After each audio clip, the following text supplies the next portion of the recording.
नमस्कार सर्वांना. श्री स्वामी समर्थ. आजच्या व्हिडिओमध्ये श्री स्वामी चरित्र सारामृत या पवित्र, दिव्य, शक्तिशाली ग्रंथातील प्रत्येक अध्यायाची फलश्रुती काय आहे हे आपण जाणून घेणार आहोत. त्याआधी आपण या ग्रंथाचे महत्त्व काय आहे, या ग्रंथाचे रचनाकार कोण आहेत याच्याविषयी थोडी माहिती घेऊ. श्री स्वामी चरित्र सारामृत या ग्रंथाचे रचनाकार कैलासवासी विष्णू बळवंत थोरात आहेत. या ग्रंथामध्ये श्री स्वामी समर्थ महाराजांच्या काही लीला सांगितलेल्या आहेत. महाराजांच्या अक्कलकोट प्रवेशापासून ते समाधी घेण्यापर्यंतच्या काही निवडक प्रसंगाचे वर्णन या ग्रंथामध्ये आहे. हा ग्रंथ अतिशय गूढ ज्ञानाने भरलेला आहे. स्वामी सगुण रूपामध्ये अक्कलकोटमध्ये असताना त्यांनी अनेकांना सन्मार्गाला लावले. कोणाचे दारिद्र्य दूर केले तर कोणाचा आजार बरा केला. एक स्वामी भक्त कसा असावा, स्वामी भक्ती कशी करावी, हे या ग्रंथामध्ये खूप सुंदर पद्धतीने सांगितलेले आहे. अनेक स्वामी भक्त या ग्रंथाचे पारायण करतात, नित्यनेमाने वाचन करतात. श्री स्वामी चरित्र सारामृत या ग्रंथाचे वाचन, पारायण हा स्वामींच्या नित्यसेवेतील एक महत्त्वाचा भाग आहे. अगदी अमृताप्रमाणे असलेले स्वामींच्या लीलांचे सार म्हणूनच हे श्री स्वामी चरित्र सारामृत. या ग्रंथाचे रचनाकार कैलासवासी विष्णू बळवंत थोरात यांचा आपण संक्षिप्त परिचय जाणून घेऊ. त्यांचा जन्म रत्नागिरी जिल्ह्यातील पालशेत गावात झाला. त्यांच्या आईचे नाव पार्वती आणि वडिलांचे नाव बळवंत थोरात होते. ते ब्राह्मण जातीमधून चित्तपावन कुळातील होते. विष्णुबुवा हे व्यवसायाने शिक्षक होते. त्यांची पदस्थापना कोपर्लीस या गावात सहशिक्षक म्हणून झाली होती. त्याच गावामध्ये श्री शंकरशेठ नावाचे एक मारवाडी वाणी राहत होते. ते विष्णुबुवांवर खूप प्रेम करत असत. कोपर्लीस गावातील वास्तव्यामध्ये श्री शंकरशेठ यांनी विष्णुबुवांना मदतीचा हात दिला. एकदा त्यांना श्री स्वामी समर्थ महाराजांची अनुभूती झाली.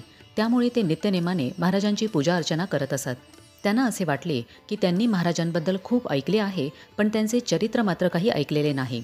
तेव्हा त्यांना महाराजांचे चरित्र श्रवण करण्याची इच्छा झाली. म्हणून त्यांनी विष्णुबुवा थोरात यांना महाराजांचे चरित्र लिहिण्याची विनंती केली. ते बुवांना असेही म्हणाले की या पवित्र कार्यासाठी जी काही आर्थिक मदत लागेल ती मी देईन. त्यांनी बुवांना दिलेल्या वचनानुसार महाराजांची पोथी लिहिण्यासाठी सहाय्यता केली. अशा प्रकारे शके 1819मध्ये वसंत ऋतूत चैत्र वद्य त्रयोदशीला श्री स्वामी चरित्र सारामृत हा ग्रंथ लिहून तयार झाला. या दिव्य ग्रंथाचे रोज 3 अध्यायांचे वाचन केले तर 7 दिवसामध्ये ग्रंथाचे वाचन पूर्ण होते. ज्यांना रोज 3 अध्याय वाचणे शक्य नाही त्यांनी रोज 1 तरी अध्याय वाचावा. याशिवाय रोज 21 अध्यायांचे वाचन करून रोजच्या रोज 1 पारायण पूर्ण करता येईल असा हा छोटा पण अत्यंत प्रभावी ग्रंथ आहे. श्री स्वामी चरित्र सारामृत या ग्रंथामध्ये एकूण 21 अध्याय आहेत. आता बघूया की प्रत्येक अध्यायाची फलश्रुती काय आहे. अध्याय पहिला, घरामध्ये सुखशांती नांदेल, चित्तवृत्ती स्थिर होईल. अध्याय दुसरा, सद्गुरूंच्या कृपेचा प्रत्यय येईल, श्री गुरुकृपा होईल. अध्याय तिसरा, तीर्थयात्रा घडेल, श्री दत्तक्षेत्रांना भेट देण्याची इच्छा निर्माण होईल. अध्याय चौथा, सद्गुरू भक्तीमध्ये रममाण व्हाल, मनातील संशय भावना दूर होईल. अध्याय पाचवा, श्री गुरुचरणांवर निष्ठा राहील, मनामध्ये शुद्ध भाव निर्माण होतील. अध्याय सहावा, सत्तेची गुर्मी, संपत्तीचा सोस आणि खोट्या प्रतिष्ठेपासून मुक्त व्हाल.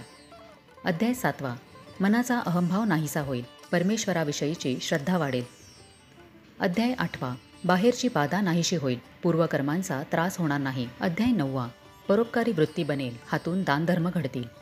अध्याय 10वा, प्रारब्धामध्ये संतती योग अनुकूल असल्यास अपत्य प्राप्ती होईल. अध्याय 11वा, सद्गुरूंविषयी प्रेमभाव वाढेल, हातून अपार गुरुसेवा घडेल. अध्याय 12वा, श्री गुरुचरणांची सेवा करण्याचे भाग्य प्राप्त होईल.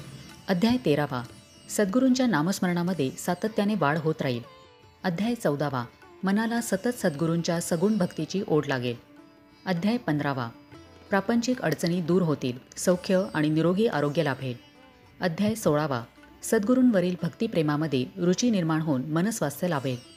अध्याय 17वा, संसारामध्ये स्थैर्य लाभेल, प्रापंचिक कटकटींपासून मुक्तता होईल. अध्याय 18वा, संततीकडून रीतिरिवाज आणि परंपरेचा उचित मान राखला जाईल. अध्याय 19वा, मनाचा चंचलपणा आणि स्वभावातील उतावीळपणा कमी होईल. अध्याय 20वा, समाधानरूपी धन आणि आनंदरूपी संपत्ती प्राप्त होईल. अध्याय 21वा, आयुष्याच्या अंतापर्यंत सद्गुरूंची अखंड कृपादृष्टीची साथ लाभेल. तर अशा पद्धतीने आपण श्री स्वामी चरित्र सारामृतातील प्रत्येक अध्यायाची फलश्रुती जाणून घेतली. भक्तांच्या सर्व इच्छा पूर्ण होण्यासाठी, सर्व प्रकारच्या अडचणी, संकटे यातून मार्ग निघण्यासाठी स्वतः स्वामी महाराजांनीच श्री स्वामी चरित्र सारामृत या ग्रंथातून समस्त जनतेला आशीर्वाद दिलेला आहे की जो कोणी हे स्वामी चरित्र वाचेल त्यांना उत्तम आरोग्य प्राप्त होईल, संपत्ती आणि संतती सर्व काही प्राप्त होईल, त्याची कीर्ती सर्वत्र वाढेल, त्याच्या मुखात सदैव माता सरस्वती वास करेल. या संसारूपी भवसागरातून तरुण त्यांना अंतिम समयी मोक्ष प्राप्त होईल. त्यांच्या अंगी सदा विनम्रता बसेल, खोटा अभिमान नसेल, अशा भक्ताला सर्व प्रकारची विद्याप्राप्ती होईल. अशा प्रकारे श्री स्वामी चरित्र सारामृत वाचणाऱ्या प्रत्येक भक्ताला महाराज त्याच्या स्वभाव, कर्म, गरजेनुसार मार्गदर्शन करतात. कारण स्वामींच्या चरित्रामध्ये आपल्या प्रत्येक प्रश्नाचे उत्तर आहे. स्वामींना प्राप्त करण्यासाठी, अडचणीमध्ये स्वामींचे मार्गदर्शन मिळवण्यासाठी श्री स्वामी चरित्र सारामृत नित्यनेमाने मनापासून वाचण्यास सुरुवात करा. तुमच्या जीवनामध्ये नक्कीच बदल घडेल. तर कसा वाटला आजचा व्हिडिओ हे मला कमेंट करून नक्की सांगा. व्हिडिओ माहितीपूर्ण वाटल्यास इतर लोकांबरोबरही शेअर करा. आपण भेटूया आता पुढच्या व्हिडिओमध्ये. तोपर्यंत सगळ्यांना श्री स्वामी समर्थ.